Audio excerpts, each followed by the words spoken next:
IPL-ൽ ഈ സീസണിൽ Mumbai ഇന്ത്യൻസിന്റെ play off പ്രതീക്ഷകൾ അവസാനിച്ചിരിക്കുകയാണ്. 9 മത്സരത്തിൽ നിന്ന് 7ാം തോൽവി ഏറ്റുവാങ്ങിയ മുംബൈക്ക് ഇനി പ്ലേ ഓഫ് സാധ്യതകളില്ലെന്ന് തന്നെ പറയാം. ശേഷിക്കുന്ന 5 മത്സരങ്ങളും ജയിച്ച് അഭിമാനത്തോടെ മടങ്ങാൻ സാധിക്കുമെന്നാണ് മുംബൈ ഇനി ചിന്തിക്കുക. കരുത്തുറ്റ താരനിരയുള്ള മുംബൈ വലിയ പ്രതീക്ഷയാണ് ഇത്തവണ എത്തിയതെങ്കിലും ഹാർദിക് പാണ്ഡ്യ കീഴിൽ തീർത്തും നിരാശപ്പെടുത്തി. മുംബൈയുടെ ഈ സീസണിലെ ദയനീയ പ്രകടനം ടീം മാനേജ്മെന്റിനെ കടുത്ത തീരുമാനമെടുക്കാൻ പ്രേരിപ്പിക്കുന്നതാണ്. അവസാന സീസണിൽ പ്ലേ ഓഫിലേക്ക് എത്തിയെങ്കിലും കപ്പ് നേടാനായില്ല. ഇത്തവണ വിധി ഇങ്ങനെയുമായി. പ്ലേ ഓഫിലേക്ക് എത്താൻ മുംബൈക്ക് സാധിക്കില്ലെന്ന് ഉറപ്പായതോടെ ഇതിനോടകം പൊളിച്ചെഴുത്തിനെക്കുറിച്ച് മുംബൈ ടീം മാനേജ്മെന്റ് ആലോചിച്ചു തുടങ്ങിയെന്നാണ് വിവരം. അടുത്ത മെഗാ താരലേലം മുന്നിൽ കണ്ട് മുംബൈ വലിയ അഴിച്ചുപണി നടത്താനാണ് സാധ്യത. അത് എന്തൊക്കെയാണെന്ന് പരിശോധിക്കാം. മുംബൈയുടെ നായകസ്ഥാനത്ത് നിന്ന് ഹാർദിക് പാണ്ഡ്യയെ പുറത്താക്കുമെന്ന് ഉറപ്പാണ്. ടീമിനെ ഒത്തിണക്കത്തോടെ കൊണ്ടുപോകാൻ ഹാർദിക്കിന് സാധിക്കുന്നില്ല. ഹാർദിക്കിന് കീഴിൽ ടീമിലെ സീനിയർ താരങ്ങളൊന്നും തൃപ്തരല്ലെന്ന് തന്നെ പറയാം. ഹാർദിക്കിന്റെ പ്രകടനത്തെയും ഇത് പ്രതികൂലമായി ബാധിക്കുന്നുണ്ട്. അതുകൊണ്ട് തന്നെ ഹാർദിക്കിനെ ഇനി മുംബൈ ടീമിൽ നിലനിർത്താൻ സാധ്യത വളരെ കുറവാണ്. ഹാർദിക്കിനെ ടീമിൽ നിന്ന് ഒഴിവാക്കാൻ മുംബൈ തയ്യാറായിരിക്കും. സൂര്യകുമാർ യാദവിന്റെ സീറ്റും തെറിക്കുമെന്ന് ഉറപ്പാണ്.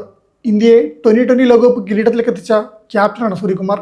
എന്നാൽ സൂര്യയുടെ സമീപകാല ബാറ്റിംഗ് പ്രകടനങ്ങൾ തീർത്തും നിരാശപ്പെടുത്തുന്നതാണ്.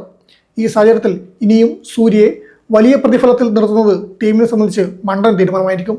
അതുകൊണ്ട് തന്നെ സൂര്യയ്ക്ക് ഇനി മുംബൈ ഇന്ത്യൻസിൽ അധികനാൾ തുടരാനാവില്ലെന്ന് തന്നെ വിലയിരുത്താം. മുൻ നായകനും സീനിയർ താരവുമായ രോഹിത് ശർമ്മ ഈ സീസണോടെ വിരമിക്കൽ പ്രഖ്യാപിച്ചേക്കും. പരിക്കിനെ തുടർന്ന് ഈ സീസണിലെ പകുതിയോളം മത്സരങ്ങൾ ഇതിനോടകം രോഹിത്തിന് നഷ്ടമായി.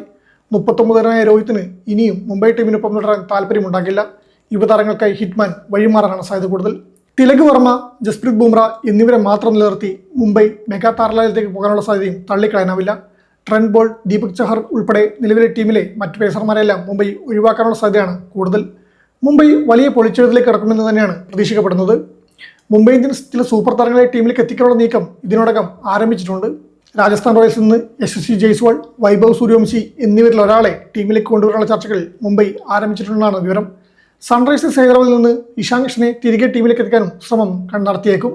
മുംബൈയുടെ ബാറ്റിംഗ് നിരയിലേക്കും ബൗളിംഗ് നിരയിലേക്കും കൂടുതൽ ശക്തരായ താരങ്ങളെ ടീമിന് കൊണ്ടുവരേണ്ടതുണ്ട്. നിലവിലെ സാഹചര്യത്തിൽ മുംബൈ ഇതേ ടീമിനെ പിന്തുണച്ച് മുന്നോട്ട് പോകാൻ യാതൊരു സാധ്യതയുമില്ല.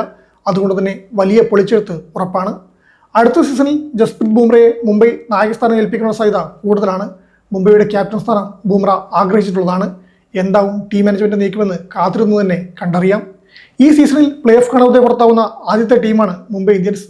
5 തവണ ചാമ്പ്യന്മാരായ മുംബൈയെ CSK 8 വിക്കറ്റിന് തോൽപ്പിച്ചവരാണ് ടീമിന്റെ പ്ലേ ഓഫ് പ്രതീക്ഷകൾ അവസാനിച്ചത്. ആദ്യം ബാറ്റ് ചെയ്ത മുംബൈ 7 വിക്കറ്റിന് 159 റൺസ് എടുത്തപ്പോൾ CSK 18.1 ഓവറിൽ 2 വിക്കറ്റ് മാത്രം നഷ്ടത്തിൽ വിജയലക്ഷ്യം മറികടന്നു. 9 മത്സരത്തിൽ നിന്ന് 7ാം തോൽവിയാണ് മുംബൈ നേരിട്ടത്. ഇനി 5 മത്സരം ബാക്കി നിൽക്കെ 5ലും ജയിച്ചാലും മുംബൈക്ക് 14 പോയിന്റാണ് പരമാവധി നേടാൻ സാധിക്കുക. അതുകൊണ്ട് പ്ലേ ഓഫിലേക്ക് എത്താൻ സാധിക്കില്ല. ഇതോടെ മുംബൈയുടെ പ്ലേ ഓഫ് പ്രതീക്ഷകൾ വിരാമമായിരിക്കുകയാണ്. വലിയ പ്രതീക്ഷയോടെ എത്തി ആദ്യം പുറത്താവാനായിരുന്നു മുംബൈയുടെ വിധി.